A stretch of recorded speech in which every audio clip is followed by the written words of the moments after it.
laugarren unitate honetan hiria landuko dugu. 5 puntu ditu gai honek, bale? Bagoaz, aurrera, lehenengo sarreran, nola sortu zen, noiz sortu ziren hiria. Bueno, ezin ditugu imaginatu hiria gara orain dela ez dakizen zenbat urte nolako ziren eta hori mugak guztiz desberdinak ziren, bale? Hori hasteko. Lehenengo hiria, bueno, pues, baina beti ezaztu, kontzeptua super desberdina da. Mesopotamian, bale? Tigres eta Eufrates ibai horien erdian sortutakoa, Nilo ibai horren alboetan sortutakoa, Indo-Aranean, bale? Indian eta Txinan. Horik ez ziren lehenengo zera horiek lekuan non hirian sortu ziren. Garai hartan, bai hori sortu zen, zera pasatu zen jendean nomada izatetik, hirietan edo lekuetan zera hori sedentarioak izatera, baina leku fiko batean, eta horti sortu ziren ja lanak artesautza, merkataritza, eta bai.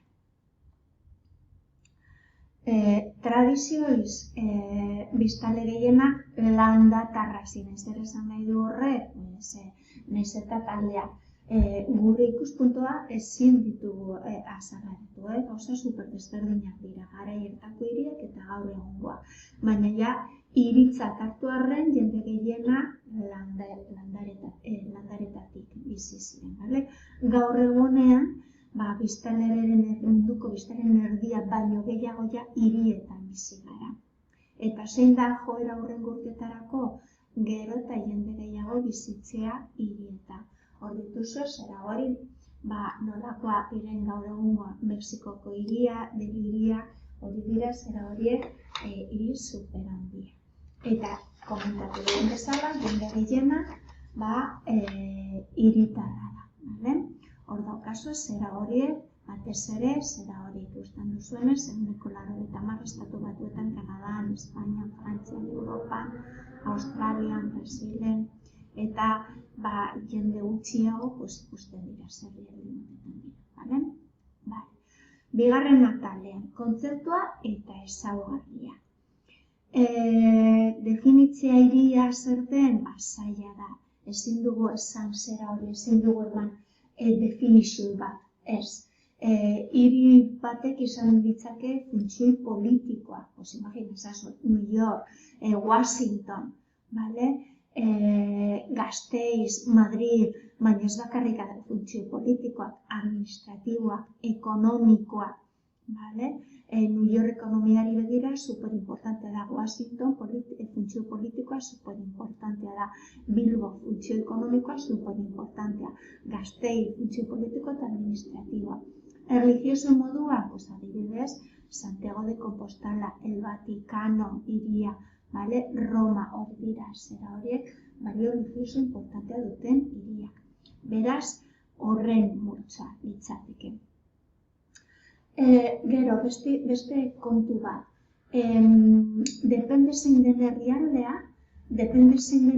horren ezaugarria, hartzen da kopuru bat hiritzat hartzeko. Demagun, Holandan, 20.000 baina biztanle gehiago dauzkaten zera hori lekuak hori jartzen dira hiritza. Frantzia 2.000, Espainian 10.000, beraz oso relatiboa dira, depende zein den leku horretako egoera.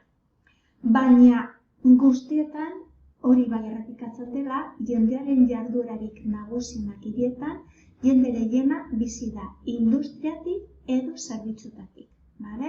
Gero eta gehiago zerbitzutatik. Zeri deitzen dugu zerbitzutatik? Bankuetan lan egiten duen jendea, garraio bideetan lan egiten duen jendea, zera hoteletan, taberretan, ziketan, eta bar.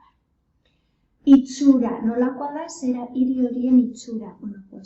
Herria baino zabalagoak dira, etxeak altuagoak dira, kaleak beste itxura badaukaten, merkataritza zentro gehiago daude, trafiko handiago dago, berdegunea baldin badaude, imaginazio hori dira modu artifizialez sortutakoa. Gero zera horiek, ondo pasatzeko zentroak, bai, horrelakotan hirietan egoten dira. Eta komentatu dugun bezala, biztanleen bizimodua konparatzen badugu herrialdeekin desberdina da. Enago zaten hobeago edo okerragoa, bakoitzak bere gustoa ditu, baina desberdina da, konplexuagoa da.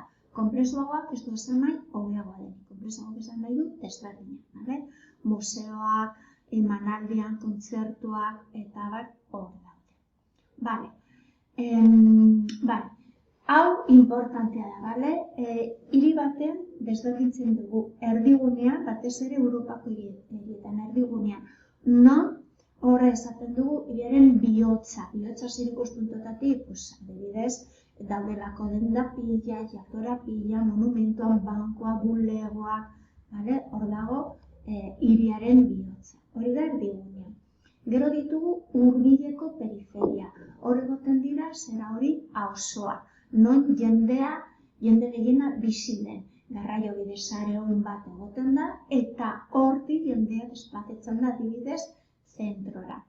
Eta hirugarrena daukagu hiri inguruko eremua. Non kokatzen dugu industrialdeak, kokatzen ditugu zera bizitegi auzoak, kokatzen ditugu merkataritza guneak, eta honekin ematen dugu bukatutzat.